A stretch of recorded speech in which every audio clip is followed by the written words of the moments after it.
Today, we're going to be talking about the socioeconomic downfalls of the society that we live in 2025 and the entrapments that involve us from a daily perspective, from both ethical and financial perspectives that we encounter on a daily basis. No, I'm just kidding. We're going to talk about some Nintendo Switch 2 stuff. This video is kind of funny because the information is actually from pre-Nintendo Switch 2 unveiling, and I actually made a video on this information. But I'm an idiot, and I ended up deleting it after like 12 hours when I was trying to delete something else. But I feel like it's more applicable now than it was when I first made it, because we've actually seen the system. You know, we've gotten the unveiling of the Nintendo Switch 2, albeit a lot of questions still surrounding it. You know, what are the games going to be? What are the technical specs of it? But I think we're all sort of under the agreement that, yes, it's not going to be a one-to-one replication of something like an Xbox Series X or a PlayStation 5, or even maybe, you know, an Xbox Series S. There are going to be drawbacks in terms of raw power. But where the Nintendo Switch 2 will make up for that sort of difference in raw power will be in things like upscaling technology. Although the hardware within it might not be exactly, the strongest thing in the world, there's lots of cutting edge technology that surrounds the baseline of the power that will make this system have some visually impressive games. Now, all of this is stemming from some patent breakdowns that were done by Digital Foundry, Alex Battaglia over there. Now, I want to clear something up really quick. You know, some people think I don't like Digital Foundry. I do like them. I think they do really good work. What I don't like about Digital Foundry isn't necessarily their fault. It's a byproduct of what they do, to the point of where people seem to be more interested in comparisons on like frame rates and resolutions, and like if there's a slight drop in a frame rate in one version of the game, all of a sudden the other version of the game is so much better and so much superior. And we're not even taking into account, is the game good or not? You know, it's kind of console fanboy fodder that ends up coming out of these sort of comparisons, which isn't a fault of theirs because they are just simply providing information, but it's kind of what people do with that information. So if you hear me making jokes about Digital Foundry, that's kind of my basis for it. Like, I don't like how their work is used to perpetuate stupid like fanboy mannerisms, but I do like their work in and of itself and like what they do in their discussion pieces. Well, in this video that they put up, they basically broke down some Nintendo's patents that, you know, at the time it was kind of still a bit up in the air as to whether or not this was going to be utilized in the Switch 2. Now, as time has gone on, I think we're all sort of in agreement that that is going to be something that is indeed used over there. So basically, there is a patent that was filed by Nintendo's European research and dev team at the end of last year, and it outlines basically something very similar to NVIDIA and DLSS. You basically transform a lower internal resolution to a higher upped resolution. So in the example given in the patent, they talk about 540 to 1080p, things like that, 1080p to 4K if we're talking about a Switch dock. You know, pretty standard stuff with internal resolution upscaling. And I think that is something that a lot of people don't quite understand. So like, if you output something like a retro game, if you output a retro game to your modern television with like, you know, a random HDMI cable, you know, one of those basic cables, all that is doing is outputting the image. It's not internally upscaling the image. When you look at like my videos about DuckStation, where you're taking the PS1 images, internally upscaling them, and then you get almost a completely different looking game because of the fact that you're upscaling it. That is the kind of stuff that we're talking about with here, with internal resolution. It's not just the output resolution. You see what I'm saying? There is a difference in how that sort of stuff is handled. So, you know, basically upscaling images from the internal perspective, that's something that NVIDIA DLSS does, and that's, you know, pretty standard for what this sort of technology does.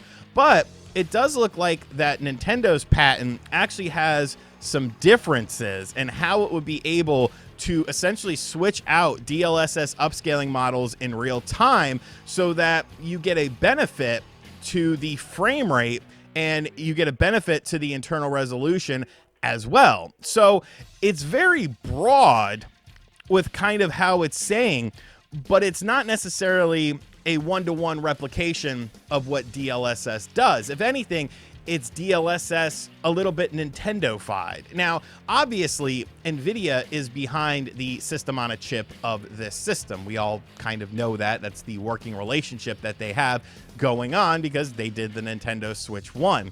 So I feel like it's almost a situation where, like, Nintendo essentially utilized DLSS in conjunction with NVIDIA, but kind of cultivated it for a more console-based function.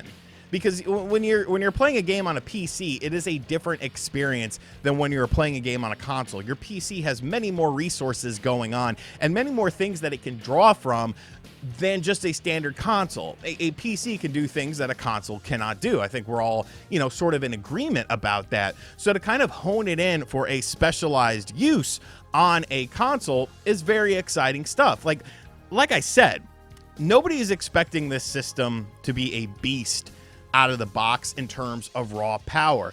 But that's also getting to the point of what I've been saying for a very long time. We are at the point of diminishing returns with these systems. You can only do so much in terms of graphics. You can only do so much in terms of lighting effects and shadow effects and ray tracing and stuff like that, to the point of where it won't even run on the systems that it's intended to run on. And if it does run on the systems, it's going to be a bit problematic. We're seeing the collapse of the AAA video gaming industry surrounding us. Companies wasting hundreds of millions and even essentially billions of dollars on failed projects.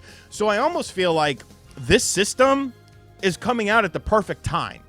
You can't script this any better because of the fact that consumers are feeling that AAA game burnout, and then Nintendo's going to come along and be like, hey, look, here's something that's a bit better than what we did last time, and it looks really good, and we're able to make games at a decent output, and then third-party companies are going to jump on this system as well, utilizing this advanced technology that's in the system. I don't think it's fair to look at this system and compare it to something like a Switch or a Wii in terms of, oh, it's a bit behind the times, because there wasn't any sort of secret sauce attached to those systems. They were what they were. The Wii was essentially a bit of a beefed up GameCube. The Switch was essentially a bit of a beefed up Wii U. This system actually has new stuff tied into it. New stuff that other systems don't even offer right now, that is going to be able to help this system stick out from the crowd. And I think internal upscaling is very exciting for these games. We've seen what DLSS can do on the front of, PC games. And these are games that are just kind of, utilizing this technology, not even necessarily built around the technology. You see what I'm getting at here? Games are going to be built around DLSS, not just necessarily utilize it, because you have to do something in order to have DLSS work properly on a game. So building the game around it for the system that you have, which is a baseline system, unlike something like a PC where there's a million different graphics cards and a million different, gigs of RAM that you can have and all sorts of different processors and stuff like that, it's going to hone in quite a lot of things and make it for a very interesting time, man. I honestly think that this system is going to surprise a lot of people.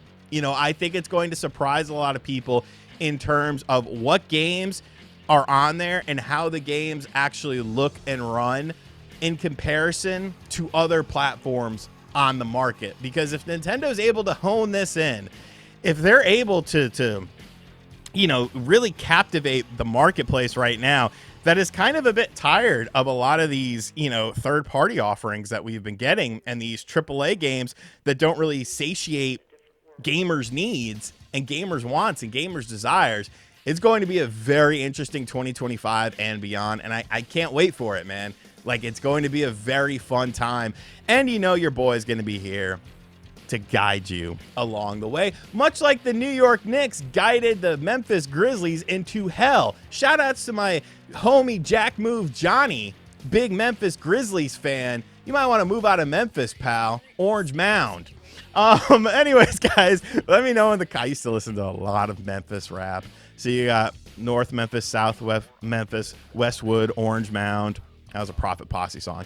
Let me know what you think in the comments section down below about this. I'll have a link to Digital Foundry's video in the description box down below, so you guys can go check that out after watching this video to completion and maybe watching it a second time. And as always, guys, thank you for checking out this video. If you're new, hit the subscribe button. Be sure to like, comment, and share. Hit the bell as well. And as always, I'll catch you guys on the next video. Later.